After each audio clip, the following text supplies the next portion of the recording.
August 17, 2016.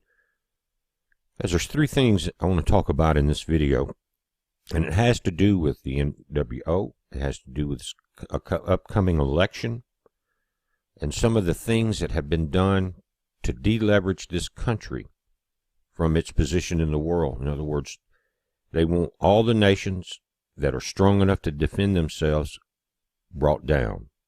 That way there will be no barriers to the New World Order, this one world global system that will be a one world slave system. But I want to go over one of the key things, guys, and we actually have talked about this. Talked about it last Sunday on Paul's show. But the headlines today: America to hand off the internet in under 2 months. It is in under 2 months, guys. It's October 1st. And it goes right along with some of the people complaining about the rigged voting, which it does occur, and possibly moving it to more internet voting, things like that. But the Department of Commerce is set to hand off the final vestiges of the American control over the internet to international authorities in less than 2 months. Officials have confirmed it. This is on October 1st. It says the department will finalize the transaction in the end. Assistant Secretary Lawrence Strickland wrote on Tuesday, barring what he called any significant impediment. The move means the Internet Assigned Numbers Authority, which is responsible for interpreting numerical addresses on the web to a readable language, will move from U.S. control to the Internet Corporation for Assigned Names and Numbers, a multi-stakeholder body based in Los Angeles that includes countries such as China and Russia. Critics of the move have pointed out the agency could be used by totalitarian governments to shut down the web around the globe, either in whole or in part. In part means they can censor any IP address. They can censor anything that they don't want the public to know, and it will become a Big Brother website with just propaganda. They will leave some parts of it open to see who's talking bad about someone, just the way they do now, the way they censor everything about certain political candidates. But guys, this is a critical move, and let me finish this because there's two other things I want to talk about. This proposal will significantly increase the power of foreign governments over the internet, expand ICANN's historical core mission by creating a gateway to content regulation, and embolden its leadership to act without any real accountability. Cruz, this is Ted Cruz, remember him, in a letter sent to Congress and signed by two fellow Republicans, Senator James Black of Oklahoma and Senator Mike Lee of Utah. In the event any facilities are relocated to China, senators noted they could go in the same building as the agency responsible for censoring the country's internet. They're under heavy censorship, and with the New World Order, guys, it will be a one censorship thing. Why is Obama doing this? It says, we have uncovered that ICANN's Beijing office is actually located within the same building as the Cyberspace Administration of China. Guys, just a couple of days ago, they launched a quantum data satellite. Quantum computing is unbelievably fast, but they've launched a quantum satellite. Now the ICANN's Beijing office is in the Cyberspace Administration of China, which is the central agency within the Chinese government's censorship regime. They wrote, noting that some of the American companies involved with the transition process have already shown a willingness to acquiesce to Chinese demands to aid with censorship. We've already seen that, guys, but why now? Opponents similarly made the case that Congress has passed legislation to prohibit the federal government from using tax dollars to allow the transition, and pointed out that the feds are constitutionally prohibited from transferring federal property without approval from Congress. A coalition of 25 advocacy groups, including Americans for Tax Reform, the Competitive Enterprise Institute, and the Heritage Action, sent a letter to Congress making these points last week. While those issues could, in theory, lead to a legal challenge being filed in the days following the transfer, the administration, which is Obama, has expressed a desire to finish it before the president leaves office, a position that Strickland reiterated. This multi-stakeholder model is the key reason why the Internet has grown and thrived as a dynamic platform for innovation, economic growth, and free expression. Strickland wrote, "We appreciate the hard work and dedication of all the stakeholders involved in this effort and looking forward to this continuing engagement." They're trying to stop it. I think it's too late. Too much has been signed away. The second thing in this article about the 2030 agenda, you've heard of Agenda 21. This is Agenda 2030. It's not going to take that long, but Obama has covertly signed the U.S. over to the United Nations. It's like a surrender treaty. Remember the video I did where he announced how much he's built up the power of the UN, where they're getting thousands of soldiers and things like that. Let's read this article. From the fact sheet, this is the whitehouse.gov, U.S. Global Development Policy and Agenda 2030.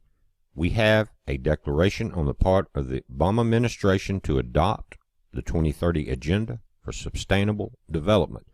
Guys, on the Georgia Guidestones, as a sidetrack, that's what they're talking about. Sustainable development on the planet. Population control, the entire agenda. That's what that's about. And guys, many people have been waiting for this. You don't have to wait any longer. It's here. It is here. From the above-mentioned White House document dated September 27, 2015, not quite a year old, we see that President Obama effectively signed over the sovereignty of the United States to the United Nations and its Agenda 2030 program when the United States joined OGP Steering Committee members in signing a declaration of open government for the implementation of the 2013 Agenda for Sustainable Development. On paper, the United States became a de facto puppet state of the United Nations nearly 9 months ago. In fact, Obama has stated that the United States is exercising global leadership that will be pivotal in achieving the 2030 agenda in the following areas. Now, a couple of things I want to point out in this agenda that was signed over, the Global Health and Global Health Security Agenda. It means mandatory vaccinations will be required worldwide. I'm sure certain people are real happy about that.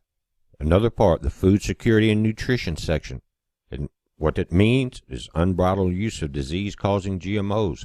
When we've seen this already starting to happen with the Trans-Pacific Trade Agreement. Remember, there's no litigation against anyone, and they don't have to label anything, and that's already started.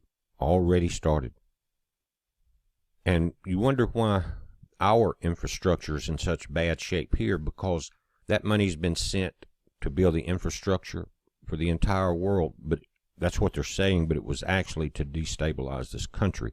It says, through the new Alliance for Food Security and Nutrition, the United States and its partners have mobilized $10 billion in private sector commitments for more than 200 international and African companies, of which $1.8 billion has already been invested in Africa's agricultural sector. You think our farmers and around this nation could use some of this $1.8 billion? It's not about that. One other section here, and there's more, but catalyzing private investments and other sources of financing. And it means the financing of global tax within the United States. In other words, a one world tax system. You could have internet tax, but remember the climate meeting they had, guys, and talking about carbon taxes? This carbon tax could be added to everything you do, especially gasoline, electrical power, anything to do with carbon-based industries, a worldwide tax. The prices will skyrocket. You level the playing field. You make complete poverty cover the world.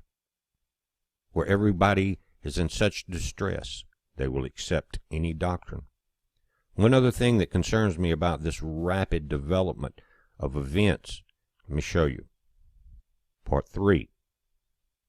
5 days ago, August 12th, 3 executive orders that we're looking at were signed. You can look at this on whitehouse.gov, executive orders. And it has to do with 3 departments providing an order of succession within the Department of Treasury, the Department of Veteran Affairs, and the EPA. And it has to do, we'll look at the wording on it, but if the top 2 people in each of these departments are suddenly killed or or cannot perform their duties, who under them is to stand up and take their place, who's to come in. Now, it seems strange that these would be executive orders, and how would both, like the head and the, I guess the vice president of each one of these departments, what would happen? How would they both at the same time? How would something happen to them? Would it be because they bugged out? Did they head for the bunkers while the rest of the nation goes into chaos, and while the United Nations Army is brought in, guys? Let's take a look at that. And this is the title, the order for succession. And by the authority vested in me as president, blah, blah, blah.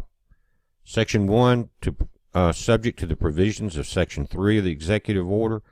And in the order listed shall act, the officers named in Section 2 in the order listed shall act as and perform the functions and duties of the office of Secretary and of the Treasury Secretary during any period when both the Secretary and the Deputy Secretary of the Treasury have died, resigned, or otherwise unable to perform the functions and duties of the office of Secretary. Then it gives the order of succession. It goes down, like we start with the Chief of Staff, Assistant Secretary, Management, things like that. But why now? Why now before the elections? Why are they turning the internet over? And why have they signed away this the U.S. rights as far as giving the UN power in this Agenda 2030 process? There's one other executive order that may have something to do with it. Another executive order. It says United States policy on pre- and post-strike measures to address civilian casualties in U.S. operations involving the use of force. And if you read this, you're going to see that it could apply to U.S. soil. It goes on to say, Section 1, the purpose. United States policy on civilian casualties resulting from U.S. operations involving the use of force in armed conflict or in the exercise of the nation's inherent right of self-defense. It's based on our national interest, our values, and our legal obligations. Legal obligations could be the contract signed with the UN, you think? As a nation, we are steadfastly committed to complying with our obligations under the law of armed conflict, including those that address the protection of civilians, such as the fundamental principles of necessity, humanity, distinction, and proportionality. The protection of civilians is fundamentally consistent with the effective, efficient, and decisive use of force in pursuit of U.S. national interests. Minimizing civilian casualties. Guys, we know that's a lie. They don't care about that.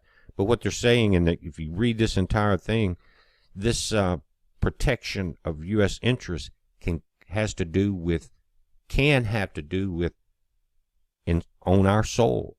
If certain people are deemed terrorists, or certain attacks happen, and then the UN, for example, the United Nations Army, which we are a part of, steps in and to quell the rebellion. That's what they're talking about here. And is that why every time we have a shooting somewhere that gun sales rocket, record sales everywhere? Are they really worried about gun control, or are they more concerned with arming the public so that there is a great civil war and destruction? Get down to about 500 million people. Remember the 500 million on the Guidestones? That many people blow that information off. But we're always warned before things happen. But why now? They're giving away the internet. That's going to limit everything we do. It's going to bring about the censorship that we see in many nations. It's unbelievable. And why are they worried about the top 2 people in these departments being suddenly killed or missing or unable to do their job? Just a lot of things are pointing to that we are here. We are at that point. And being They're signing away this on October 1st. Who will control the elections if more and more people go to the online balloting? Just something to pay attention to, guys. It's a heads up. Be safe.